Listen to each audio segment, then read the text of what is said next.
Hello, my littles. Ellie, Vincent, and Victoria, too. I have a bear here that wants to hear a story. It's quiet because Papa Tom took Jake for a walk. And the bear was being nice, so we're going to read a story. I think I'm going to read this one in 2 parts because it's kind of a long one, and I don't want you to get bored because this looks like a really cute story. So let's see what it's about. It is called Froggy's Sleepover. It was Friday and school was out. Froggy flopped home from the school bus.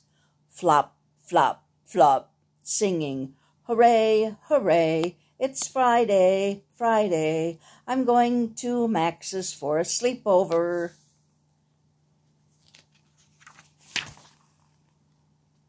"That's great," said Froggy's mother, and she gave him a plate of chocolate fly cookies. "Ew, this is your first sleepover.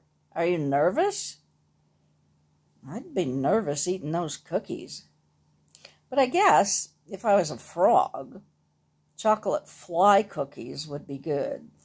'Cause frogs do eat flies." Ew. "Who, me? Of course not," said Froggy, and he hopped and flopped to his room. Flop, flop, flop. He's going off to his room. He pulled a big sack from his closet. Slam! Stuffed in his sleeping bag. Shloof! Squeezed his pillow in. Poof! Slept in his pajamas. Puff! Shoved in a pair of underwear. Poom! "There," he said, and flopped outside, dragging his sack behind him. Shloop! "Froggy!" called his mother. "What? Did you forget your Huggy?" "I wonder what his Huggy is. Let's find out."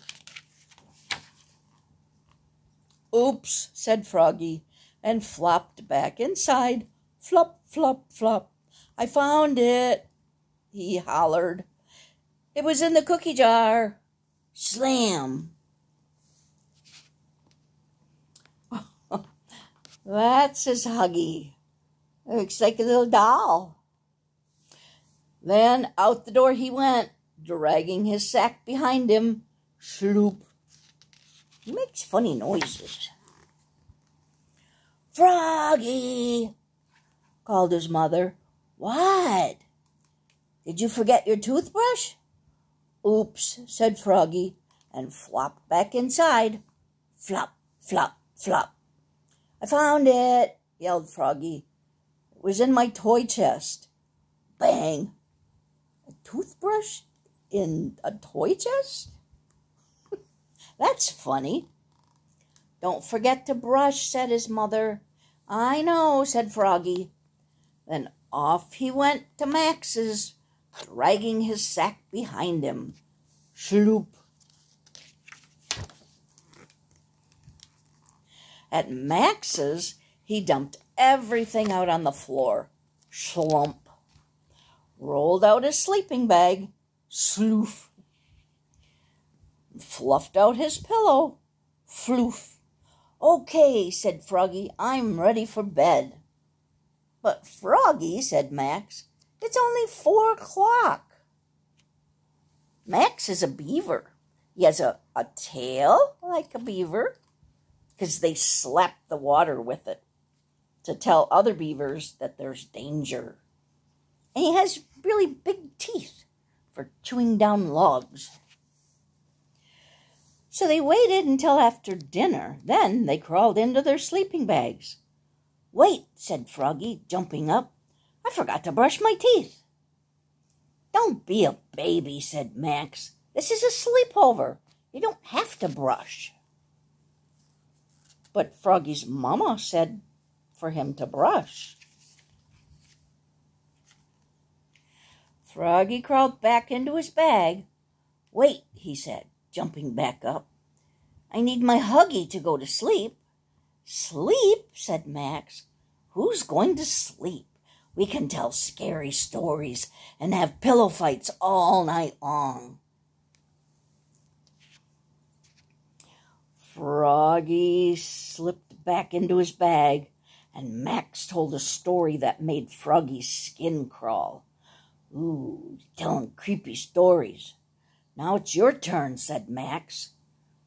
But there were weird screeching sounds, and scary shapes hung in the shadows like ghosts.